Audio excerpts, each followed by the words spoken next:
பிஸ்மில்லாஹ் ரஹ்மான் ரஹீம்.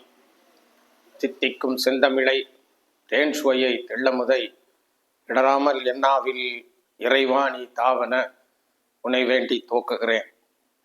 ஆழிய ஞானம் 63 ஞான வாசல் நிகழ்ச்சிக்கு நேயர்களை வரவேற்பதில் நான் பெரிதும் மகிழ்ச்சி அடைகிறேன். நான் சென்ற நிகழ்ச்சியிலே உங்களுக்கு தியானத்தை பற்றியும் அதனுடைய அடிப்படை அம்சங்கள் என்னென்ன என்பதை நாம் தெரிந்து கொண்டால் நம்முடைய வாழ்க்கையில் ஒரு சிறப்பான அமைதியையும் ஆனந்தத்தையும் பிற மக்களை உணர்ந்து கொள்வதில் ஏற்படுகின்ற விழிப்புணர்வையும் பெற்றுக்கொள்ளலாம். எல்லாவற்றுக்கும் மேலாக படிப்படியாக இறைவனை நெருங்கக்கூடிய அளவிற்கு நம்முடைய ஆற்றல்களை வளர்த்து கொள்ளலாம். இறைவன் தன்னை நெருங்கக்கூடிய வழியை அவன் எல்லோருக்கும் பொதுவாகத்தான் வைத்திருக்கிறான். ஆனால் மனிதர்களாகிய நாம் அதனை கிஞ்சிற்றும் பொருட்படுத்தாமல் ஓடிக்கொண்டே இருக்கிறோம். நம்முடைய மனது ஓடுகிறது, நம்முடைய உடல் ஓடுகிறது, நம்முடைய செயல்கள் எல்லாம் ஓடிக்கொண்டே இருக்கிறது, அசைந்து கொண்டே இருக்கிறது. அப்போ அந்த ஓட்டத்தை ஓடணும். நம்ம வாழ்க்கைக்காக வேண்டி தேவையான அனைத்து விஷயங்களுக்காகவும் ஓடணும். ஆனால் ஓடிக்கொண்டே இருக்கக்கூடாது. புரியுதா? நம்ம ஓடுறது ஒரு 8 மணி நேரம் 7 மணி நேரம் நம்ம உலக வாழ்க்கைக்காக வேண்டி செலவழிக்கிறோம். அப்போ நம்மளை நாமே உணர்ந்து கொள்வதற்கு சில மணி நேரங்களை துளிகளை நாம் செலவழிக்க வேண்டும். நம்ம அவரவர் பின்பற்றக்கூடிய மதங்களில் உள்ள நல்ல விஷயங்கள் எல்லாம் எடுத்து நடக்கணும். மார்க்கங்கள் சொல்லக்கூடிய விஷயத்தை எடுத்து நடக்கணும். அது இல்லாமல் தனியாக நமக்காக இது செய்யக்கூடிய நம்மை நாமே உணர்ந்து கொள்வதற்கு இறைவன் குரானிலே சொல்கிறான், இந்த பிரபஞ்சத்தின் பல கோணங்களிலும் உனக்கு உள்ளாகவும் மனிதனுக்கு உள்ளாகவும் என்னுடைய அத்தாட்சிகள் இருக்கிறது. அப்போ அந்த அத்தாட்சி நம்ம உணரணும்னா சில நேரம் அமைதியாக இருக்கணும். இப்போ பார்த்தீங்கன்னா ஒரு சக்கரை ஓடிக்கிட்டே இருக்கு. இந்த சீரியல் செட்டில் வச்சுருப்பாங்க பார்த்தீங்களா, அது ஓடிக்கிட்டே இருக்கும். ஆனால் உண்மையிலே அது ஓடுதான்னா இல்லைங்க. ஒன்று பற்றி ஒன்று அமர்த்தும் போது அது ஓடுற மாதிரி நமக்கு காட்சி தெரியுது. ஆனால் உண்மையில ஓடலை. அந்த பெரிய படங்கள்லாம் வைத்திருப்பாங்க பார்த்தீங்களா நிகழ்ச்சிகளில், அது ஓடுற மாதிரி சுத்துற மாதிரிலாம் நமக்கு தெரியும். அந்த பல்பு அது ஒரு மோட்டரோடு பொருத்தப்பட்டிருக்கும். அந்த மோட்டரில் பொருத்தினோன்னா அதை பற்றி அமரும். அப்படி அமர்கின்ற போது அது சுத்துகிறது போன்ற நமக்கு காட்சி தெரியும். ஆனால் அந்த சுத்துறது அந்த மோட்டரை கொஞ்சம் குலைச்சி ஸ்லோ பண்ணிட்டீங்கன்னா அப்படி நின்று அது பற்றி ஒளிர்ந்து அமரும். அப்போ நமக்கு இடைவெளி தெரியும். இப்போ ஞானத்தின் சுவை நமக்கு ஏன் அறியாமல் போச்சுன்னா, நம்ம ஓடிக்கிட்டே இருக்கோம். நம்ம மனசு ஓடிக்கிட்டே இருக்கு. தூங்கினாலும் ஓடுது, முடிச்சிருந்தாலும் ஓடுது. இதை நம்ம எப்படி சரி பண்றது? நம்ம வாழ்க்கையை எப்படி செட் பண்ணிடுறது? நாம் எந்த மதத்தில் வேணுமானா இருக்கலாம், இறைவன் இல்லை என்று கூட சொல்லலாம். ஆனால் நாம் ஏன் இந்த உலகத்துக்கு வந்தோம்? ஒவ்வொரு மனிதருக்கு பின்னாலும் ஏதோ ஒரு இறைவனுடைய நாட்டம் இருக்கிறது. இன்னும் சும்மா ஒரு மனிதனை படைத்து உலகத்துக்கு அனுப்பல. அவன் பல பட்ஜெட் போட்டு தான் ஒரு சிசுவை படைக்கிறான். அப்போ நம்ம ஒவ்வொருவர் பிறந்திருப்பதிலும் ஏதோ ஒரு நோக்கம் இருக்கிறது இறைவனுக்கு. சரியா? அந்த நோக்கம் என்ன என்று அறிவதுதான் தியானம். தியானம்ங்கிறது என்னங்க? நாமே உணர்றது, அதுதான் தியானம். சரியா? அமைதியாக இருந்து நம்மை நாமே உணர்வது தியானம். தியானம்ங்கிறது இது மிக முக்கியமா கவனிக்க வேண்டியது நம்ம எல்லாமே உணர்ச்சி வசமா தான் இருக்கிறோம். நம்ம உடலுக்கு உணர்ச்சி இருக்கு, நம்ம நாக்குக்கு உணர்ச்சி இருக்கு, மூக்குக்கு உணர்ச்சி இருக்கு, கண்ணுக்கு உணர்ச்சி இருக்கு, காதுக்கு உணர்ச்சி இருக்கு. சரியா? இந்த உணர்ச்சியெல்லாம் விட ரொம்ப சாஃப்டான உணர்வு எதுன்னு பாத்தீங்கன்னா இந்த பெருவெளின்னு சொல்றாங்க பாத்தீங்களா, இது நுட்பமா இருக்குது. இந்த வானம், விதானம், அகண்ட வெளி அப்படி என்றால் இது பல பேர் உண்டு. சரியா? அப்போ இப்ப பாருங்க, நம்ம உடம்பு உணர்ச்சி எப்படி இருக்கு, தொட்டா தெரியுது. அது தொட்டது சாப்பிட்டா ஹார்டான்னு நமக்கு தெரியுது இல்லையா? அப்போ அந்த உணர்ச்சிகளை நமக்கு கொண்டு சேர்க்குது. சரியா? இதை விட நுட்பமானது நாக்கு. அந்த சுவையை உணர்ச்சி காட்டுது பார்த்தீங்களா?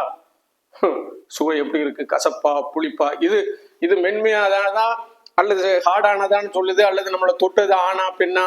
அந்த உணர்வுகள் பல்வேறு விதமான அந்த காட்சிகளை பொறுத்து மாறும். ஆனா உடம்புக்குள்ள ஒரு உணர்ச்சி இருக்குது ஃபுல்லா. சரியா? அடுத்து பாத்தீங்கன்னா நாக்கு, அந்த சுவை. எப்படி எப்படி சுவை, கசக்குதா, புளிக்குதா, இனிக்குதா, அப்போ அது நுட்பமா இருக்குது. நமக்கு நுட்பமா இருந்து சில விஷயங்கள் நமக்கு என்ன செய்யுது, அறிய வைக்குது. அதே மாதிரி பாத்தீங்கன்னா காது, காது எப்படி சவுண்டு வந்து நமக்கு தெரியல, எங்க இருந்து வந்து எப்படி போகுதுன்னே தெரியல, ஆனா காதுக்கு வந்து விழுந்துருது. காது எப்போதும் திறந்தே இருக்கு, நுட்பமா இருக்குது. சரியா? அப்ப நுட்பமாகுது. இது நுட்பம், இது ஒரு நுட்பம், இது ஒரு நுட்பம். சுவாசம் தெரியாம ஓடிக்கிட்டே இருக்கு, இங்கே இருக்கக்கூடிய அந்த பக்கத்துல நாருன்னா நமக்கு தெரியுது, அங்க நம்ம மனம் வந்தா தெரியுது. அப்ப நுட்பமாக இருந்து நம்ம உயிரை மட்டும் ஓட்டல, அது பல்வேறு அறிவுகளை நம்ம கொண்டு வந்துட்டு போயிட்டு வந்துகிட்டு இருக்கு. அதே மாதிரி பாத்தீங்கன்னா கண்ணு, கண்ணு கண்ணு செய்யற அற்புதமான வேலை இருக்க. அது கேமரா பழைய என்ன பாருங்க, ஒரு லைட்டே தெரியல, நான் பாக்குறேன், அங்கிருந்து லைட் அடிக்குது, ஆனா நமக்கு தெரியல. ஒளி வீசுது கண்ணுல, கண்ணின் மையத்திலிருந்து ஒளி வீசி மோதி பொருட்கள் மீது பட்டு மீண்டும் திரும்பும் போதுதான் நம்ம மூளை அது காட்சியை நமக்கு காட்டுது. எவ்வளவு நுட்பமா இருக்கு. எல்லாத்த விட நுட்பமானது வானம். வானம்ங்கிறது ஆகாயம், அதுக்கு பல பேர் இருக்கு. வெட்ட வெளி, பரந்த வெளி, பரம்பொருள், இப்படி எதையோ பேர் இருக்கு. ஏன்னா அப்போ அந்த வானத்தை வந்து வந்து மிக முக்கியமா நபிகள் நாயகம் அடிக்கடி வானத்தை பார்க்கக்கூடியவராக இருந்ததாக குரான் சொல்லுது. எப்படி சொல்லுது பாருங்க. இப்போ நபியே என்ன, உமது முகம் பிரார்த்தனை செய்து அடிக்கடி வானத்தை நோக்குவதை நாம் காண்கிறோம். 2வது அத்தியாயம் 144 வசனத்துல இது இருக்கு. ஏங்க அடிக்கடி வானத்தை பார்த்தாங்க? இதுல ஒரு ரகசியம் இருக்கு, பெரிய ஞானிகள்கிட்ட போய் தெரிஞ்சுக்கணும். ஏன்னா அப்போ அடிக்கடி வானத்தை நோக்குவதை நான் காண்கிறோம். ஆதலால் நீர் விரும்பும். இப்ப இறைவன்ட்ட ஏதோ ஒரு எண்ணத்தை வச்சு பிரார்த்தனை வச்சு பார்த்துக்கிட்டே இருக்காங்க, வானத்தை நோக்கி அந்த மனசை செலுத்தி கொண்டே இருக்கிறார்கள். அப்போது அவர்களுக்கு ஒரு ஆர்டர் வருது, ஆதலால் நீர் விரும்பும் கிப்லாவாகிய மக்காவின் பக்கம். இப்ப மக்காவை நோக்கி எல்லாரும் முஸ்லிம்கள் தொழுறாங்கல்ல, அது முந்தைய காலத்துல பைத்துல் முக்திஸ் இன்றைய பாலஸ்தீனத்துல இருக்குல்ல, அதை நோக்கியதாக இருந்தது. அப்ப நபிகள் நாயகம் அந்த அந்த கிப்லாவை மாற்றணுங்கிற எண்ணம் போய்கிட்டே இருக்கு இறைவன் கிட்ட பிரார்த்தனையாக. அப்ப இறைவன் சொல்றான், நம்ம பிரார்த்தனையை நாம் அங்கீகரித்தோம். ஏன்னா அதனால இப்போது இருந்து நீர் என்ன செய்யும், மக்காவை பார்க்க உங்களுடைய தொழுகையை திருப்பிக் கொள்ளுங்கள் அந்த ஆர்டர் வருது. மக்காவின் பக்கம் கிப்லாவை நாம் உமக்கு நிச்சயமாக திருப்புகிறோம். உங்க இப்பவுமே திருப்பிட்டோம், உங்க எண்ணம் அடிக்கடி வானத்தை பாக்குது, சரியா? அதனால இப்ப திருப்பிட்டோங்கிறான். இறைவன் சொல்றான் 67வது அத்தியாயம் 4வது வசனத்துல இறைவன் சொல்றான், பிறகு பார்வையை 2 தடவை மடக்கி மடக்கி மீட்டு பார். வானத்தை பாருங்க, பார்த்துக்கிட்டே இருக்கு, போய்கிட்டே இருக்கு, எல்லை இல்ல, அங்க தடுப்பே இல்லை. அது சொல்லிட்டு சொல்றான், எல்லை காணாமல் மங்கிரும், நம்ம பார்வை மங்கிரும். எத்தனையோ டெலஸ்கோப் வைக்கிறாங்க, அதுக்கு மேலே கடந்து போயிட்டே இருக்கு இல்லையா? அப்போ எவ்வளவு பெரிய நுட்பமான விஷயம் அதுல ஆண்டவன் படைப்புல. வானம்ங்கிறது ஒரு நுட்பமான விஷயங்கிறது நம்ம தியானத்துல ஞானத்துல தெரிஞ்சுக்கணும், சரியா? அந்த நுட்பமான விஷயம் போயிட்டு அது களைத்து போயிடும். அதுக்கு மேல அது எல்லை இல்லை, அது பயணிக்கிறதுக்கு டைம் இல்லை, அது அங்கு போய்கிட்டே இருக்குது, பிரம்மாண்டமா இருக்குது, அடி முடி நுடி இல்லாம போயிட்டே இருக்கு. அதுக்கு ஆரம்பமும் தெரியல, நடுவும் தெரியல, முடிவும் தெரியல, சரியா? அப்படிப்பட்ட அந்த வானத்தை இறைவன் குரான்ல இப்படி சொல்றான், உன்னுடைய பார்வை தான் களைத்து உன் பக்கமே திரும்பி விடுமோ தவிர நீ அதை எல்லாம் கண்டுகிட முடியாதுப்பா. அந்த மாதிரி ஒரு படைப்பை நான் படைச்சு வச்சிருக்கேன் இறைவன் குரான்ல சொல்றான்.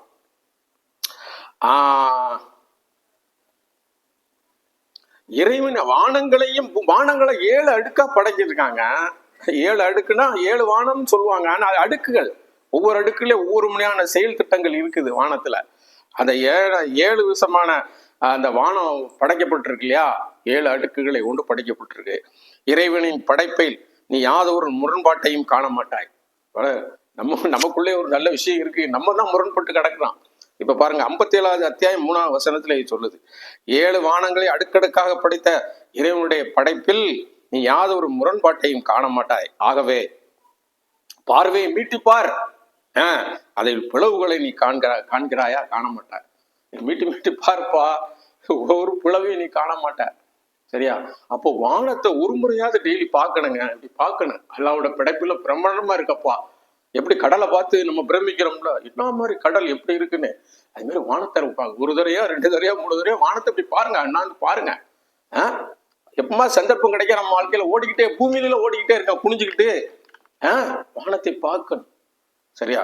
அப்புறம் பார்த்தீங்கன்னா நபிகள் நாயகம் வந்து இறுதி ஹஜ்ஜில் அவங்க பேரூரை ஆற்றிவிட்டு அவங்க நான் எல்லாம் உங்களுக்கு இறைவன் சொன்னதெல்லாம் சொன்னேன்னா நீங்கள் சாட்சி பகர்ந்தேன்னா நீங்கள் அதை நான் எனது தூதை உங்கள்கிட்ட நான் ஒப்படைச்சேன்னா நல்ல முறையில் உங்களுக்கு ஒப்படைத்து விட்டேனான்னு கேட்டாங்க.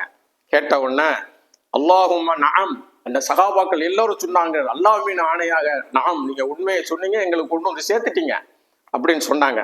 தனது சுட்டு விரலை அப்படி மேல காட்டி, ஏன்னா வானத்தை நோக்கி உயர்த்தியவராக, யா அல்லாஹ் நீனே இதற்கு சாட்சி. எங்கெங்க உயர்த்தினாங்க?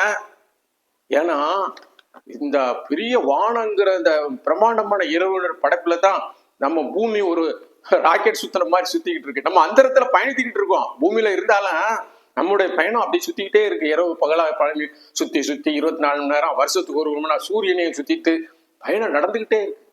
அப்ப அதெல்லாம் சிந்திச்சு பாருங்க. அப்போ வானத்துல படைப்புல வானத்துல ஒரு சிறப்பு இருக்கு, நுட்பத்தில நுட்பமானது. ஏன்னா ஒரு சித்தர் சொன்னாரு, வெட்ட வெளியே கெதி என்று இருப்பவருக்கு பட்டயம் ஏதுக்கடி. பொதுவாக இந்த வெட்ட வெளி ரகசியத்தை அறிஞ்சவங்க ரொம்ப எளிமையாயிடுவாங்கங்க. தனக்கு கிடைக்க வேண்டியது கிடைக்கும், நம்ம உழைக்கணும், எந்த உழைப்ப உழைக்கணும், யாரையும் ஏமாற்ற வேண்டியது இல்லை, அன்பா இருக்கணும், பண்பா இருக்கணும், கருணையா இருக்கணும், நமக்கு தெரிஞ்ச விஷயத்தை மக்களுக்கு சொல்லணும். ஏன்னா ஒழுக்கமா இருக்கணும், ஒழுக்கம் முக்கியம், அதப்பு, உண்மை இருக்கணும். இதெல்லாம் வந்து இந்த இறைவனை நெருங்க ஞானத்தை தேடக்கூடிய மக்களுக்கு. இப்ப இந்த விஷயத்துல நீங்க தலையெடுத்து நீங்க செய்ய ஆரம்பிச்சிட்டீங்கன்னா உங்களுக்குள்ள தன்னாலே அது வந்துடும். அந்த தேடல் இருக்கணும், வைராக்கியம் இருக்கணும், சங்கல்பம் இருக்கணும். இருந்ததுன்னா நீயத்துன்னு சொல்லுவாங்க, அந்த உறுதி. எல்லாமே இஸ்லாத்துல நீயத்தின் அடிப்படையில் தான். நான் தொழுகிறேன், நீயத்து வைக்கணும், நான் ஒலி செய்கிறேன், நீயத்து வைக்கணும், நான் நோம்பு பிடிக்கிறேன், நீயத்து வைக்கணும். நீயத்து தாங்க எல்லாத்தையும் கொண்டு முன்னிலைப்படுத்தினேன். அந்த நீயத்து இருந்தாதான் அதுக்கு வெற்றி கிடைக்கும். சரி, இப்படி ஒவ்வொன்றிலையும் நீயத்து இருக்குது. சரியா? நீயத்துனா சங்கல்பம், வேற ஒண்ணும் இல்லை. அப்போ சுட்டு விரலை மேல காட்டி இப்படி சொன்னாங்க. சரியா?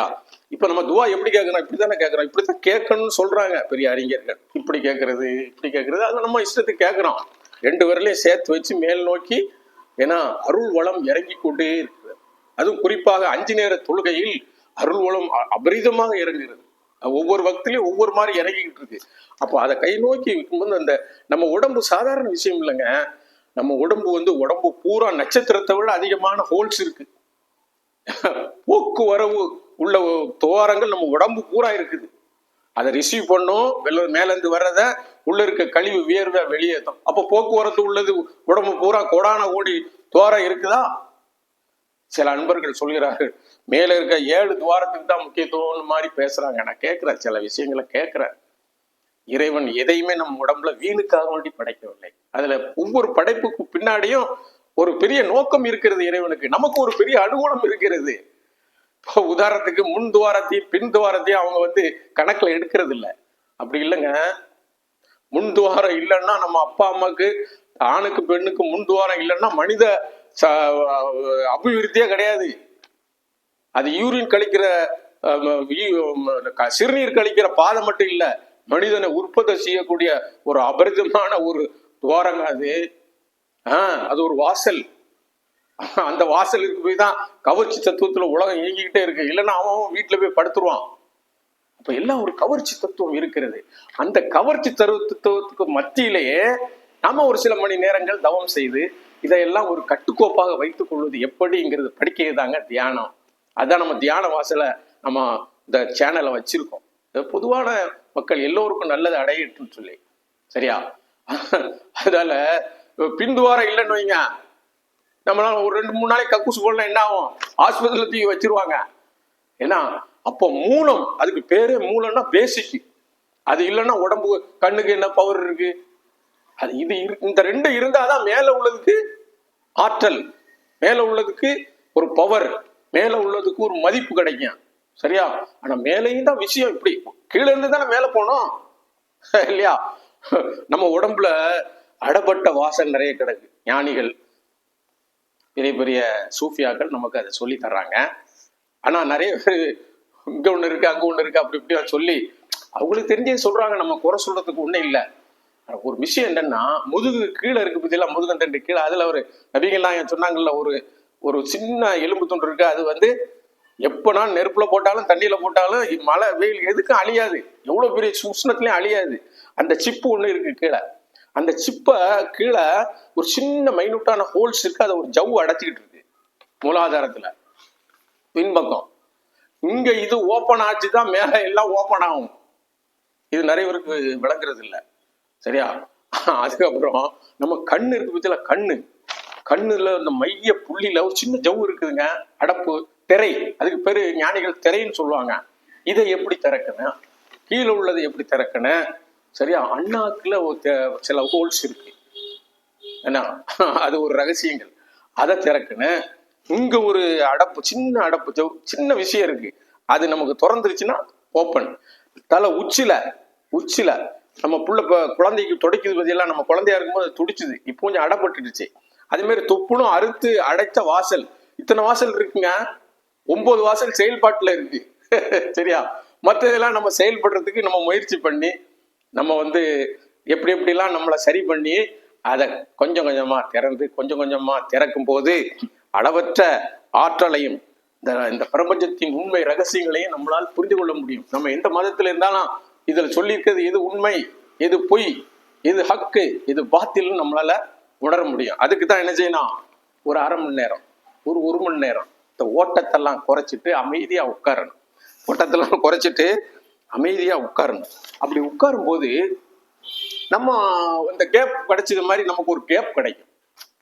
அதாவது அதுல ஒரு விஷயம் சொல்றான், அந்த உணர்ச்சிகளை பத்தி நான் பேசிட்டு வந்த முதலா, அந்த உடல் உணர்ச்சி இருக்குல்ல, அப்ப நாக்குக்கு உணர்ச்சி, கண்ணு, இந்த மூக்கு உணர்ச்சி, இந்த உணர்ச்சியெல்லாம் விட இந்த நுட்பமான உணர்ச்சி இருக்கு பத்தியில வானம், இதுல போய் இந்த உணர்ச்சிகளை ஒண்ணையா உறங்க வச்சு அல்லது அதை அப்படி மதிமயக்கி கொஞ்சம் கொஞ்சமா உடல் உணர்ச்சியில இருந்து, புத்தி உணர்ச்சியில இருந்து, மனதின் உணர்ச்சியில இருந்து அதையெல்லாம் உறங்க வைத்து விட்டு அடிப்படையான ஆன்ம உணர்ச்சி இருக்கு, மனவெளின்னு சொல்லுவாங்க. அதை எப்படி இந்த வெளி இருக்கோ இது மாதிரி மனதுக்குள் ஒரு வெளி இருக்கிறது, சின்ன வெளி, முட்டைக்குள்ள உள்ள காத்து இருக்கிற மாதிரி நமக்குள்ள ஒரு வெளி ரகசியம் இருக்கு.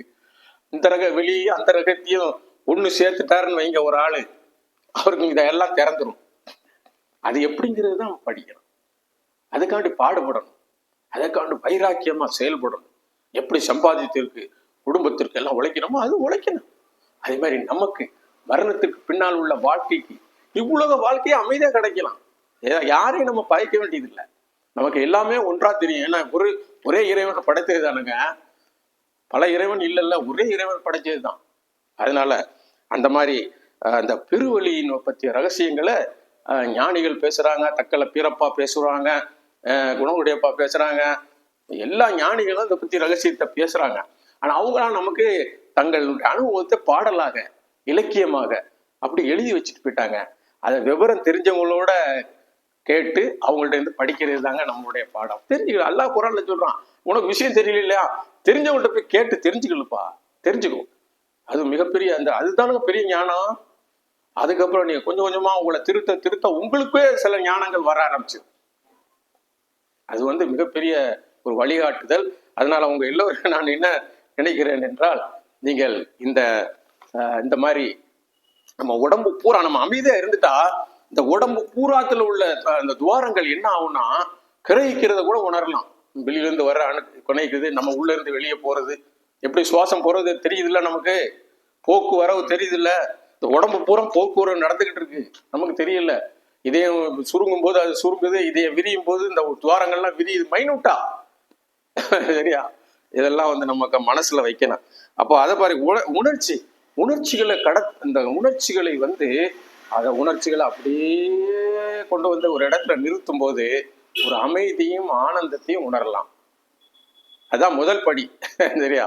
அதுக்கப்புறம் பல படிகள் இருக்கு. இந்த கீழே உள்ளது, மேல உள்ளது, கண்ணில் உள்ளது எல்லாம் திறந்துருச்சுன்னா நமக்கு எந்த அஞ்ஞானம் வராது. நம்மள்ட்ட அஞ்ஞானம் வரவே வராது. எந்த மதத்துல இருங்க இதெல்லாம் செஞ்சு பாருங்க சகோதரர்களே. நான் ஒரு திருவிதாங்கோட்டில் இருக்கிற ஒரு யாருக்குமே தெரியாது. ரொம்ப அதாவது நிறைய விஷயம் தெரிஞ்சவங்க பிரபலியமா இருக்க மாட்டாங்க. நல்லா புரிஞ்சுக்குங்க. ரொம்ப பிரபலியமா இருக்காங்கன்னா அவங்க ஏதோ ஒரு விஷயத்துல கொஞ்சம் கொஞ்சம் தெரிஞ்சிருப்பாங்க. ஆனா எங்கேயோ ஓரமா ஒதுங்கி இருப்பாங்க. ஆட்கள் அவங்கள கண்டுபிடிக்க முடியாது. அப்படி ஆளை போய் நான் கண்டிருக்கேன். அவங்க பேரு ஹாஜி ஹனீஃபா மஸ்தான் காதிரி. 2006 இந்த உலகத்தை விட்டு அவங்க மறுமையை நோக்கி பயணித்தார்கள். இந்த புத்தகம் தெவிட்டாத ஆனந்தம் 16 தக்கலையில் வெளியிடும் போது அங்கே ஒரு பெருமகனார் கூறினார், நமக்கு அருகிலே தான் திருவிதாங்கோடு இருக்கிறது, நமக்கே தெரியாமல் போய்விட்டது அவரை சந்திப்பதற்குன்னு சொன்னாங்க. அப்போ ஞானிகள் அவங்க உண்மை தெரிஞ்சவங்க வந்தா வர்றவங்க பெற்றுட்டு போறான், நமக்கு என்ன அப்படின்னு சொல்லிட்டு முடிஞ்சா அவங்க என்ன செய்வாங்க, இறக்கப்பட்டு யாருக்கும் சொல்லி கொடுப்பாங்க. நம்ம அவங்க பின்னாலே போகணும். சாதாரண விஷயம் இல்லை. பொறுமை இருக்கா, சகிப்புத்தன்மை இருக்கா, கோபம் இருக்கா, இதெல்லாம் டெஸ்ட் பண்ணுவாங்க. ஏன்னா ஞானத்தை டக்குன்னு எடுத்து கொடுக்க முடியாது. ஏன்னா சரியான ஆள்கிட்ட கொடுத்தாதான் சரியான மாதிரி வேலை செய்யும், அல்லது அவனை சரிப்படுத்திட்டு கொடுக்கணும். அதான் 2 விஷயம். ஏன்னா அத்தகைய அந்த ஹனீஃபா மஸ்தான் காதிரி அவர்களுடைய அந்த மறுமை வாழ்வு சிறப்பாக நபிமார்கள், சித்திகீன்கள், சுகதாக்கள், சாலிகளோடு இருக்க வேண்டும். ஏன்னா நமக்கு என் தாயார் அவர்களை காட்டி கொடுத்தார்கள், நான் அவர்களை சிக்கன பிடித்து கொண்டேன். இன்று வரை அவர்கள் தான் எனக்கு ஏன்னா ஆன்மீக ஆசிரியர். எத்தனையோ நண்பர்கள் ஆன்மீக விஷயத்துல எனக்கு நிறைய தொடர்புகள், நட்புகள் எல்லாம் இருக்குது. அவர்களெல்லாம் அன்போடு நான் பழகுகிறேன். ஏன்னா ஒரே புடிதான், புளியன் பிடிச்ச மாதிரி பிடிக்கணும். பிடிச்சிட்டா கொஞ்ச நாளைக்கு விஷயங்கள் இப்படி இருக்கும் அப்படி இருக்கும், அதெல்லாம் புடிவாதமா இருக்கணும். புடிவாதம்னா நான் இந்த லெக்கை நோக்கித்தான் பயணம், என்னுடைய பயணம் இதை நோக்கியது அப்படின்னு இருக்கணும். நீங்க உங்களை மனசை சரிப்படுத்திட்டீங்கன்னா, அந்த நுட்பமான அறிவை பெற்றுக்கொள்ளீங்கன்னால், இங்கிருந்து கொண்டு நீங்க எந்த ஆன்மா, அதாவது மறைந்த ஞானிகளோடு நம்ம உறவாடலாம். குணங்குடி மஸ்தான் சாஹிப் அப்ப பிறந்தது எங்க? குணங்குடியில. அவங்க மெட்ராஸ்ல இருந்தாங்க. அவங்க மொய்தீன் அவங்களை கூப்பிட்டு பேசுறாங்க இல்லையா, எப்படிங்க பேசுனாங்க? என் குருநாதர் முஹியுத்தீனேன்னு எப்படி பேசுனாங்க? தன்னை நுட்பமாக்கிட்டாங்க. நீங்க வரணும், எனக்கு உதவி செய்யணும், உங்களுக்கு அல்லாஹ் பெரிய நேமத்தை தந்திருக்கான், அந்த நேமத்துல இருந்து எங்களுக்கு கொடுங்க, அல்லாஹ் கொடுத்ததுல இருந்து எங்களுக்கு கொடுங்கன்னு கேட்கறாங்க இல்லையா? இதுதான் ஞானம், இதுதான் ஆன்மீகம், இதுதான் தியானம். பயிற்சி சில 1-2 என்ட்ரன்ஸுக்கு தான் நம்ம கொடுக்க முடியுமே தவிர மற்றதெல்லாம் நம்ம தான் பயணிக்கணும். சரியா? அதனால நாங்க சொல்ல வர்ற விஷயம் என்னன்னா, இந்த வாசல்கள்லாம் தெரிஞ்சு நம்ம திறக்க ஆரம்பிச்சுட்டா 9 வாசல் 10 வாசல் இப்படி 7 வாசல்ல பெருமையா பேசுறாங்க, பெருமை தான். ஆனா கீழே 2 வாசல் இருந்தா தான் மேல, கீழே உள்ள வீடு கிரவுண்ட் வீடு இருந்தா தான் மேல இருக்க மாடிக்கெல்லாம் மதிப்பு இல்லையா? இது 7 வானம், கீழே 7 பூமி இருக்குது. அதுல ரகசியங்கள் பின்னால் நான் வாய்ப்பு கிடைக்கும் போது நான் உங்களுக்கு சொல்றேன். சரியா? இதனால இதெல்லாம் நம்ம மனசுல எடுக்கணும். இப்ப பாருங்க, உடம்புல இருக்க உணர்வுகளை நம்ம எப்படி அறிவது அப்படின்னு நம்ம தெரிஞ்சுக்கணும். ஒரு சின்ன எறும்பு ஊறும் போது அதை கவனிக்கணும். கடிக்கினா கடிச்சிட்டு போட்டோம். அந்த ஊறுற உணர்வு நம்ம அறிகிறோமா, நம்மளோட ஆன்மா, நம்மளுடைய உடம்பு அதை கிரகிச்சு நமக்கு தருதா அப்படிங்கிறத பார்க்கணும். அது எங்கன ஊறுறா, எப்படி ஊறுது, அதை விட சின்ன ஒரு படைப்பு நம்ம மேல உட்கார்ந்தாலும் கொஞ்ச நேரம் பாருங்க. பார்க்கும்போது அதை ஊறுறது உங்களுக்கு தெரிஞ்சிட்டா உங்க மனசு நுட்பமாவது, உங்களுடைய கிரைக்கும் ஆற்றல் நுட்பமாவதுன்னு அர்த்தம். அடுத்து பாத்தீங்கன்னா இந்த சுவாசம்.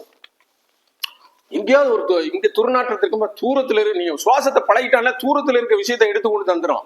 இப்போ ரொம்ப தூரத்துல நாத்து அடிச்சாலும் இங்கே நாறுத வீட்டுல பின் கொள்ளையில, அதாவது பின்புறத்துல அங்க ஒரு நாற்று இருந்தா கூட ஏதோ வீட்டுல வீசுதுன்னு சொல்லிடுவீங்க, அந்த சுவாச பயிற்சி இருந்ததுன்னா. அல்லது வித்தியாசமான ஒரு சுமல் வந்துதா, ஏதோ ஒரு வித்தியாசமான எனக்கு மனம் வருதுன்னு சொல்லிடுவீங்க. நாற்றம் வந்தாலும் சரி, துர்நாற்றம் வந்தாலும் சரி, நமக்கு இந்த இது நுட்பமா நம்ம மாறும்போதுதான் இதை கண்டுபிடிக்க முடியும். அது மாதிரி பாத்தீங்கன்னா கண் பாத்தீங்கன்னா பார்வை, நான் சொன்னோம்ல கண்ணுக்கு ரொம்ப பவர் இருக்கு. இந்த திரை விலகிட்டுனா நீங்க தூர டிஸ்டன்ஸ் சீன் பார்க்கலாம். நிறைய வழிமார்கள், ஞானிகள், நபிமார்கள்லாம் இந்த திரை திறந்தோன்னா உங்களுக்கு லாங் விஷன் கிடைக்கும். ஏன்னா அது நமக்கு திரை இருக்குனாலும் நமக்கு தெரியல. அதையும் நம்ம கொஞ்சம் கொஞ்சமா பழகி திறக்கணும். இப்போ நீர் சவுண்ட் உழுது பத்தியா, துள்ளி உழுது பத்தியெல்லாம், அதை கேட்டு கேட்டு பழகணும். நம்ம நினைக்கிறோம் ஒரு சின்ன கடுகு கீழே விழுந்தாலும் சவுண்டு வருது, ஆனா அதை கேட்கிற ஆற்றல் நம்ம காதுக்கு குறைவு. அதை நம்ம கூட்டுனா அது சின்ன ஊசி விழுந்தாலும் நம்ம கேட்கும். அப்ப அதை நம்ம படிப்படியா வளர்த்துக்கணும். எப்படி வளர்க்கணும்?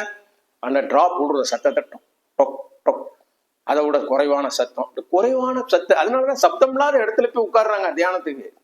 அதிகமான சப்தம் இருந்தா நீங்க சின்ன சப்தத்தை கேட்க முடியாது. சரியா? அதே மாதிரி பாத்தீங்கன்னா நெருப்பு எரியும் போது பார்த்துக்கிட்டே இருங்க, அது எப்படி எரியுது, கீழ்பக்கம் என்ன கலரு, சுத்தி என்ன கலரு, மேல் பக்கம் என்ன கலரு, அது எப்படி ஜுவாலையா போகுது அப்படிங்கிறத நுட்பமா கவனிக்க அது மத்தியில ஒரு மஞ்சள் வெண்மை கலந்த ஒரு நேரத்தை நீங்க பார்க்கலாம் நெருப்புல.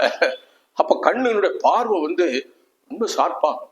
பார்த்து பார்த்து பார்த்து, அதான் கண்ணாடி பார்க்க சொல்றாங்க, நெருப்பு பார்க்க சொல்றாங்கன்னா இதுல அந்த கண்ணுக்கு பவரை கூட்டுறதுக்கு தான், கண்ணில் உள்ள திரையை நீக்கிறதுக்குள்ள விஷயங்கள் இது.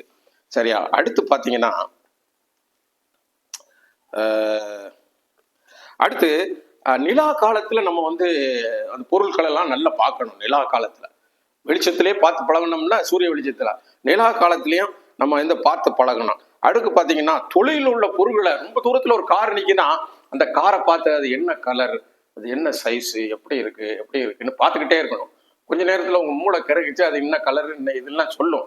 அது கிட்ட வர வர வர நீங்கள் நினைச்ச கலராக இருந்தால் அது நீங்கள் உங்கள் பார்வை ரொம்ப நுட்பமாகி விட்டது. இப்படி நுட்பமான விஷயத்துல நம்மளை பழக்கணும். சரியா? அடுத்து பார்த்தீங்கன்னா இருட்டில் நம்ம இந்த வெளிச்சத்திலே பழகினால இருட்டில் கண் தெரியலங்க. அந்த காலத்து ஆட்கள்லாம் இருட்டில் நடப்பாங்க. நான் சிறு குழந்தையில இப்படிலாம் லைட்டு கிடையாது, தெரு இருட்டிலே போயிடுவாங்க. ஏன்னா அந்த கண் பழகி விட்டது, இருட்டிலே பார்த்து பார்த்து பழகி விட்டது. அப்ப நம்மளும் என்ன செய்யணும், இருட்டில் கொஞ்ச நாளைக்கு இருட்டில் இருந்து பொருட்கள்லாம் எப்படி இருக்கு முழுமையா தெரியாட்டலாம். ஆனா அங்கே ஒரு சேர் இருக்கு, இங்கே ஒரு ஃபேன் இருக்கு, இங்கே படி இருக்கு, படின்னு தெரிய கிளியரா இருக்காது. ஆனா இருட்டில் பார்த்து பழகும்போது இந்த கண்ணுக்கு பவர் அதிகமாகும்.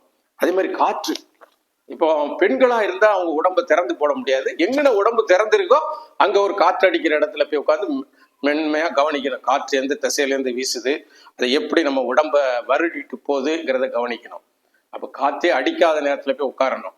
உட்காரும்போது அது எவ்வளவு மெல்லியமா காத்து வரும், அந்த மெல்லியமான காற்றையும் உணரணும். வேகமா அடிக்கிற காற்று உணர்ந்துடலாம், தென்றலை உணர்ந்துடலாம். ஆனா மெல்லிசா வருது பாருங்க, அது ஜன்னல் ஓரமா நிற்கும் போது அது மெல்லிசா அங்கேருந்து வரும்போது அதை உணர்ந்து பார்க்கணும். ஆண்களா இருந்தா சட்டையெல்லாம் கலத்திக்கிடலாம். ஏன்னா பெண்களுக்கு இருக்கிற உடம்பு எது தெரியுமோ அந்த உடம்புல காத்து படும்போது உணரணும். சரியா? அப்படி உணர்ந்து பழகும்போது என்ன ஆகும்னா இந்த உடம்புக்கு உணர்வு சக்தி அதிகமாயிடும். எவ்வளவு பெரிய விஷயங்க. அதனால அப்படி பார்க்கணும். இப்போ காற்று அதே மாதிரி பாத்தீங்கன்னா ஃபேனை என்ன செய்யணும், ரொம்ப தூரத்துல ஓட விட்டு நீங்க தூரமா உட்காந்து அந்த காத்து இங்க வரும். ஆனா நம்ம அதை கவனிக்கிறது இல்லை. அந்த அங்க அடிக்கிற வேகத்தோட குறைய வரும். அதை நம்ம உணர்ந்து பார்க்கணும். தூரத்துல இருந்து நம்ம மேல காத்து படுதா, அது எப்படி வீசுது, அப்படி உணர இன்னும் தூரம் கூட்டிக்கிட்டே போகும். ஆனா வந்துகிட்டே இருக்கும். நீர் மாதிரிதான், தண்ணி எப்படி ஒரு இடத்துல இருந்து பாஸ் ஆகி அப்படி போதோ அதே மாதிரி காத்து பாஸ் ஆகி போகும். ஆனா போக போக வலு விழந்து விடும். இந்த வலு விழுந்த காற்றை நம்ம மோத விட்டு பார்க்கணும். அப்ப நம்ம அறிவு நுட்பம் எல்லாம் என்ன செய்யும், அதிகரிக்கும். அதையும் நம்ம மனசுல வச்சுக்கிடணும். அது மாதிரி பாத்தீங்கன்னா இன்னொரு விஷயம், இந்த தியான வாசல் நிகழ்ச்சி தொடர்ந்து நான் இதுல பல விஷயங்களை சொல்ல இருக்கிறேன். அதனால நிறைய பேர் பார்க்குறாங்க, சிலர் கமெண்ட்ஸ் தர்றாங்க. ரொம்ப நன்றி, அவர்களுக்கெல்லாம் நன்றி சொல்லிக்கிறேன். தொடர்ந்து நான் சொல்ல போகிற விஷயங்கள் தக்கலை பெரும்போதப்பா சுவாசத்தை பற்றி, திருமெஞ்ஞான சரநூல், அதை பற்றியெல்லாம் விளக்க இருக்கேன். அதெல்லாம் இது நம்ம ஞானத்துக்கு, நம்முடைய ஆன்மீக வாழ்க்கை பாதைக்கு ரொம்ப சிறப்பாக இருக்கும். சிலவங்க படித்தாங்க, இருந்தாலும் நீங்கள் அதை எங்களுக்கு விளக்கி சொன்னாதான் ரொம்ப நல்லா இருக்குன்னு கேட்டுக்கிட்டாங்க. அதை சொல்ல போகிறேன்.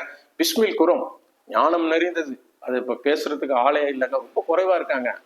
அப்போ அதை நம்ம என்ன செய்யணும், மக்களுக்கு நான் எத்தி வைக்கணும்னு நினைக்கிறேன். எத்தி வைக்கக்கூடிய கருத்துக்களை, ஏன்னா எல்லா கருத்துக்களையும் அப்பா சில இடத்துல ஓப்பனா உடைச்சு பேசியிருப்பாங்க. அப்போ அதெல்லாம் நீங்க என்கிட்ட நேரில் வந்து தான் தெரிஞ்சுக்கிட்டான். சரியா? அதே மாதிரி மகரிபத்து மாலைன்னு ஒண்ணு எழுதியிருக்காங்க. சூப்பரா இருக்கும். மசாலா கேட்கும் முறை, அதுல நிறைய ரகசியங்கள் இருக்கு. அதையெல்லாம் எடுத்து பேசலான் இருக்கேன். அதெல்லாம் எந்த சகோதரர்கள் இன்னும் இதுல என்னுடைய இந்த ஆலயஞான 63 உறுப்பினராக அதை சப்ஸ்கிரைப் பண்ணாதவங்களாக இருக்கிறீங்களோ உடனே நீங்க சப்ஸ்கிரைப் பண்ணிக்கிடுங்க என்பதை நான் உங்களை தாழ்மையா கேட்டுக்கிறேன்.